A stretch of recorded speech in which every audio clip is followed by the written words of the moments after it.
Well, we've seen a lot of these movies this Christmas season, from The Killing Tree to Jack Frost to Nutcracker Massacre to...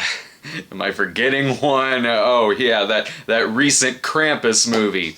So, what's next? Oh, of course! Humpty Dumpty! The natural progression of things! It took me a minute to even find the IMDb of the Cult of Humpty Dumpty, because over there, not only is it under a different title, but what? It's a sequel? I guarantee you I wasn't confused in this, nor would I have thought this was a sequel if I didn't know otherwise. It doesn't have the same cast as that other Humpty Dumpty, but rest assured, it's got some of the same cast members as The Killing Tree, Jack Frost, and Nutcracker Massacre. This one is way different though. Those movies were just characters in a country house running from some kind of monster.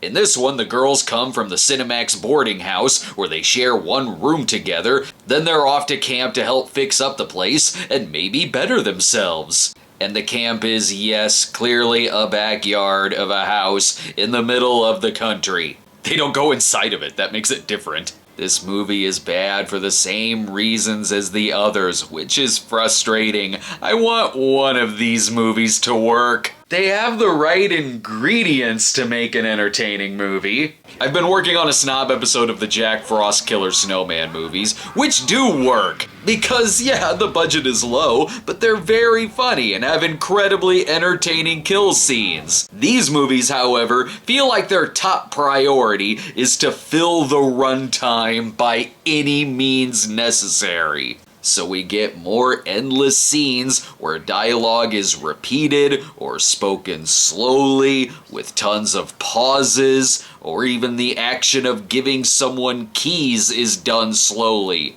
One part, we just see someone walking around silently, looking for a signal minutes on end. This scene goes on for what feels like several minutes, where the basic gist is, you're all going to a youth camp, give me your phones and obey the rules. Whenever any scene starts out with the characters together, it's exhausting, because you know it's going to go on for an eternity, especially with lines like this. Now that we're all here, I can give you the big speech.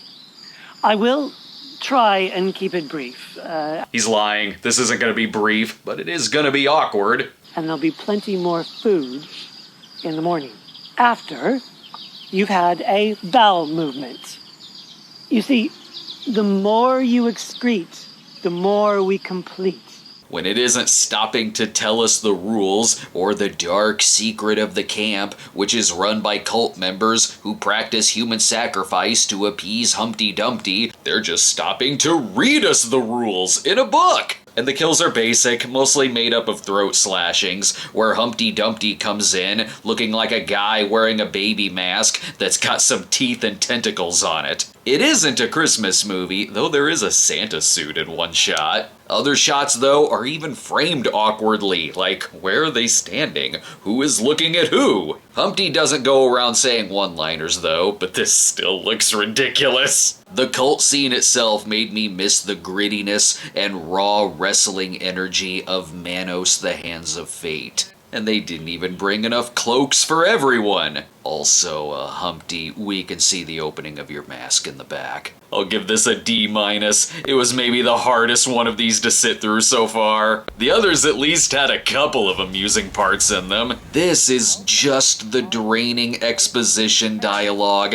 and a villain that could have been anybody. It just happened to be called Humpty Dumpty. Thanks for watching, and be sure to check out our recent review of Christmas Bloody Christmas and our midnight screenings episode on Twilight Zone the movie, and we'll see you next time.